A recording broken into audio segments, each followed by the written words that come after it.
Hello everyone. So today's theme is breastfeeding, which is what I'm doing right now. um, it's been quite a journey for us. We've kind of found a groove now, but it's been up and down. And yeah, just I suppose like to share where we've been and how it's felt. So initially it was really good because Ollie, latched on really well. When he was born, like within an hour, he was latching on both breasts and he was doing all right. And he never even dropped weight, as newborns often do. Just really good eater. Called him Little Barracuda because he was really strong. And even though he had a really bad tongue tie, he still managed to get enough milk. So, he was quite a little strong feeder. But of course, although it must have been difficult for him, it was really difficult for me. It was really painful because he was using his gums instead of his tongue, really bruising my areolas, and it was so painful to touch. There were nights I started crying while feeding him and like really thinking of quitting. And it's like I really wanted to breastfeed, because it's got so many benefits for me that really didn't want to quit, but it was so painful. I was so close. But fortunately, well, I even actually tried pumping and then offering him a bottle. First thing, the pumping didn't feel very pleasant. It was actually a bit painful, maybe because I was already bruised, but it felt a bit painful, and it just felt so mechanical, so cold, like, it lacked the connection that you have with the baby when the baby's sucking on. So yeah, it didn't feel very nice. It was really hard to pump, like, after half an hour I had like this much milk, and it's like, my god, if I was relying on this, baby wouldn't get anything. And he hated it. He hated the bottle. He would eventually finish it, but it would be screaming in between every sip. He was really distressed by it, and I tried a couple of times and I was like, no, I can't do this. So I went back to feeding him by breast, and it was agony, but I kind of felt like, well, just keep going, maybe it'll get better. And it did actually. I think when we hit about week 6, it started to get more comfortable, and maybe we just found a way how to work it, and it became easier. But then at week 8 they cut his tongue tie, so then he was getting used to how to move his tongue and stuff, so it started hurting again. It was again quite painful, but again, after about 10 days it got a little better. Then at 2.5 months, believe it or not, he started his teething, and he still has no teeth, but he's been teething all this time.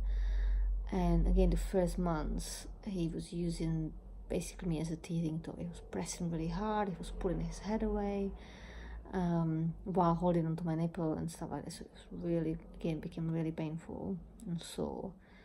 But again, after about a month, it stopped hurting, and it's been okay ever since. It's almost 5 months now, and we really found kind of a way of just being with that, and or maybe my pain threshold's better, I don't know, but it just feels much better. And yeah, so on that it just became easier, and I'm just really grateful because it's for me, it has so many benefits. Like, it's cheap. I don't have to buy formula, I don't have to buy bottles, I don't have to do any sterilizing, warming, none of that. The milk comes out absolutely ready for consumption, the right temperature, right consistency, the right amounts. He gets exactly what he needs. And because I feed on demand as well, he gets the perfect milk that he needs at a time, whether it's to thinner kind of watery ones to quench thirst, or it's thicker sweeter one for the hunger. It helps him sleep.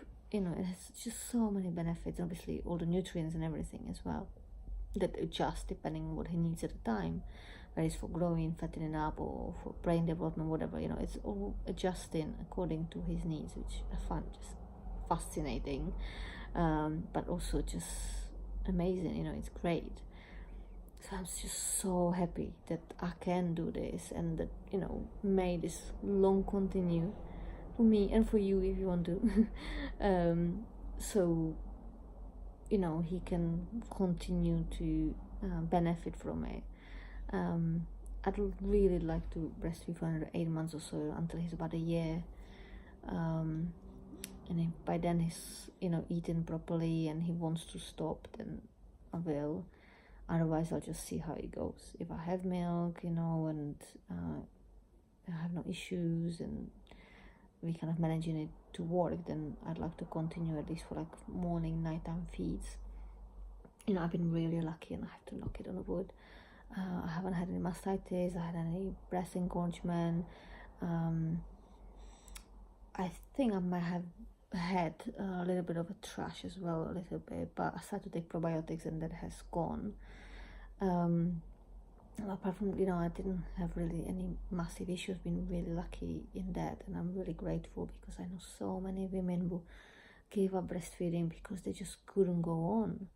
Either they were in extreme pain, or the milk dried up, or they had mastitis after mastitis after mastitis, or really bad thrush, or they got ill and had to take medication so they couldn't feed, and some women had to go to work and it was just too complicated and stuff, so they just had to stop. And some women are able to choose this and choose to not breastfeed, either from the beginning or after some time.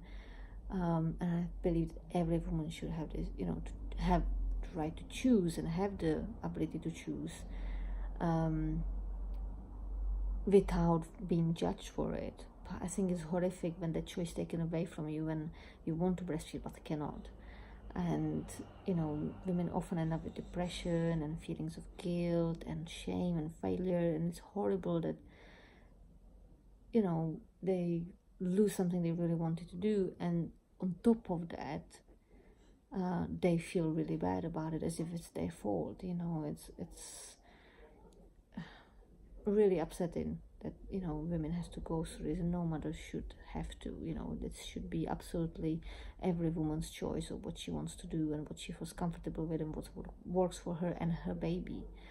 And there should be no rules on this.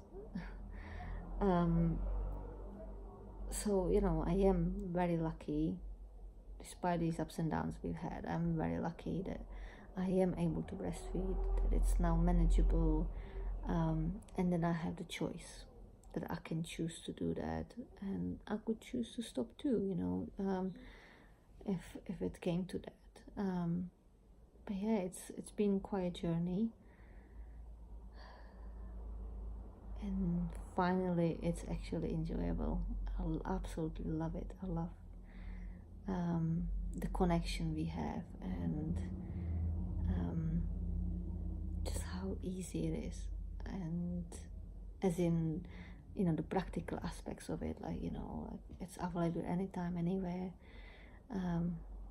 cost free, excellent for my situation, being single, and financially obviously it's challenging, and not having the help, so this is really perfect solution for me. So I suppose this is, if you are having a hard time breastfeeding, first of all, please do go and speak to someone. There's so many breastfeeding workshops, or even just links you can call up.